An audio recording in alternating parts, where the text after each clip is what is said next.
அனைவருக்குமே வணக்கம். இன்னைக்கு நம்ம இந்த வீடியோல என்ன பார்க்க போறோம் அப்படின்னா, ராகு திசைய பத்தி தான் நம்ம பார்க்க போறோம். ராகு திசை எந்த மாதிரியான நல்ல பலன்கள், அப்புறம் தீய பலன்கள் செய்ய போகுது, ஒருத்தவருக்கு வந்துச்சு அப்படின்னா, அப்படின்றத நம்ம இந்த வீடியோல பார்க்க போறோம். பொதுவா ராகு அப்படின்னா, ராகுன்றது ஒரு அம் புதுமையான விஷயங்கள். உலகத்துல எந்த ஒரு விஷயங்கள் புதுமையாக படைக்கப்பட்டாலோ, அல்லது புதுமையாக உருவானாலோ, அது ராகுவ தான் குறிக்கும். ராகுன்றது ஒரு சாயா கிரகம்.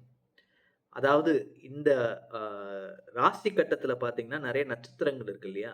அதில குறிப்பிட்ட நட்சத்திரங்கள் ராகுவோட நட்சத்திரங்கள். அது என்ன மாதிரியான நட்சத்திரங்கள் அப்டின்னா, திருவாதிரை, சுவாதி, சதயம். இது எல்லாமே ராகுவோட நட்சத்திரங்கள் தான். ஸோ இந்த நட்சத்திரத்தில பிறந்தவங்களுக்கு கண்டிப்பாக ராகு திசை பிறக்கும்போதே வந்துரும். அதே மாதிரி ராகு திசை எந்த மாதிரியான வயசுல வருது? அப்படின்றத பொறுத்து சில பலன்கள் மாறும். ஏன்னா, என்கிட்ட வந்து அ அப்பாயின்ட்மென்ட் வந்து கன்சல்டேஷன் பண்றவங்களும் சரி, லைவ்ல வந்து வீடியோ பார்த்துட்டு வீடியோஸ்ல வந்து கமெண்ட் பண்றவங்களும் சரி, பொதுவாவே ராகு தசை எனக்கு ஆரம்பிக்க போகுது சார். இல்லன்னா ராகு தசை நடந்துட்டு இருக்கு. என்ன மாதிரியான விஷயங்கள் சார் எங்களுக்கு நடக்கும்ன்ற சந்தேகம் நெறைய பேருக்கு இருக்கு. ஸோ இந்த வீடியோல ராகு ஓ ராகு தசை வந்துச்சு அப்படின்னா, எந்த மாதிரியான நல்ல பலன்கள் நடக்கும்ன்றத தான் நம்ம பார்க்க போறோம். நல்லதும் பார்க்க போறோம். கொஞ்சம் தீமையான பலன்கள் இருந்தாலும் அதையும் சேர்த்து இந்த வீடியோல பார்க்க போறோம். பொதுவாவே ராகு தசை ஆரம்பிக்கும்போதும் சரி, முடியும்போதும் சரி, நெறைய விஷயங்கள் நடக்கும். ஆ நெறைய பயம் ஏற்படுத்தும். ராகு திசையில நெறைய சோம்பேறித்தனம். ஆ சில நேரங்கள்ல உழைக்காமலே சம்பாதிச்சிரணும். யாரோ ஒருவர் வந்து நமக்காக சம்பாதிக்கணும். நம்ம அப்படியே உட்கார்ந்துக்கணும். இந்த மாரி சிந்தனைலாம் நெறைய ராகு திசையில வரும். திடீர் அதிர்ஷ்டங்கள்ல நம்பிக்கை. ஒரு லாட்டரி டிக்கெட் வாங்கலாம். லாட்டரி அடிச்சிரும்.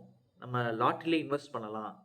ஆ ஏதாவது ஆன்லைன்ல ஏதாவது ஒரு கேம்ஸ் போய் இது பண்ணலாம். இந்த ரம்மி சர்க்கிள் இந்த மாரி நெறைய கேம்ஸ் சொல்றாங்களே ஆன்லைன்ல. அந்த மாரி பெட் கட்டி நம்ம ஜெயிச்சிரலாம். இந்த மாரி நெறையா உழைக்காம ஆசைப்படக்கூடிய சிந்தனைகள்லாம் இந்த ராகு திசையில அதிகமாக இருக்கும். இந்த லாட்டரி வின் பண்றது, சூதாட்டம் ஆடுறது, கேம்பிளிங் சில நேரங்கள்ல ஸ்டாக் மார்க்கெட்ல காச போட்டு கூட காச இழக்கக்கூடிய அளவுக்கு ராகு திசையில சில ஆசைகள தூண்டி விட்டுரும். அது மட்டும் இல்லாம, ஆ இந்த நைட் எல்லாம் கெட்ட கனவு அடிக்கடி வந்துட்டே இருக்கும். சரிங்களா? ஸோ இந்த கெட்ட கனவு மட்டும் இல்லாம, சில நேரங்கள்ல அத அத அத சார்ந்த பயங்கள். நமக்கு ஏன் இந்த மாரி கனவு வருது? அப்படின்ற விஷயங்கள்லாம் இந்த ராகுல வந்து அதிகமான விஷயங்கள் வந்து ஏற்படும். நெறைய அவமானங்கள குடுக்கும். ஆனா, அதே சமயம் வாழ்க்கையில திடீர் உயரங்களை அடைய வைக்கிறது ராகு தான். ராகுன்றது ஏற்ற இறக்கங்களையும் குறிக்கும். திடீர் வாழ்க்கையில திடீர் முடிவுகள், ஒரு சின்ன முடிவு எடுக்கிறதுனால வாழ்க்கையில மிகப்பெரிய இடத்துக்கு போறது எல்லாமே ராகுவ தான் குறிக்கும்.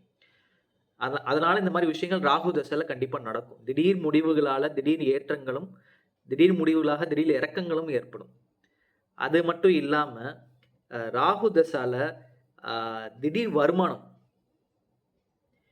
திடீர் காசு ஏதாவது எதிர்பார்த்துட்டே இருப்போம். இந்த ராகு தசை ஆரம்பிக்கும் முதல்ல ராகு தசை முடியறதுக்குள்ளேயோ, கண்டிப்பாக திடீர் வருமானங்கள் வந்து வந்துட்டே இருக்கும்.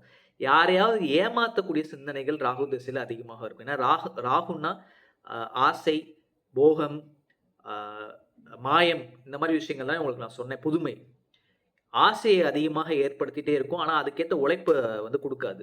படிக்கும் காலத்துல ராகு திசை வந்துச்சு, ராகு திசை புதன் புத்தி வந்துச்சு அப்டின்னா, படிப்பு சம்பந்தமான பயங்கள் ஏற்படும். காதல் தோல்வி, இளமையான காலத்துல இருக்கும்போது காதல் சம்பந்தப்பட்ட தோல்வி ஏற்படுமோ?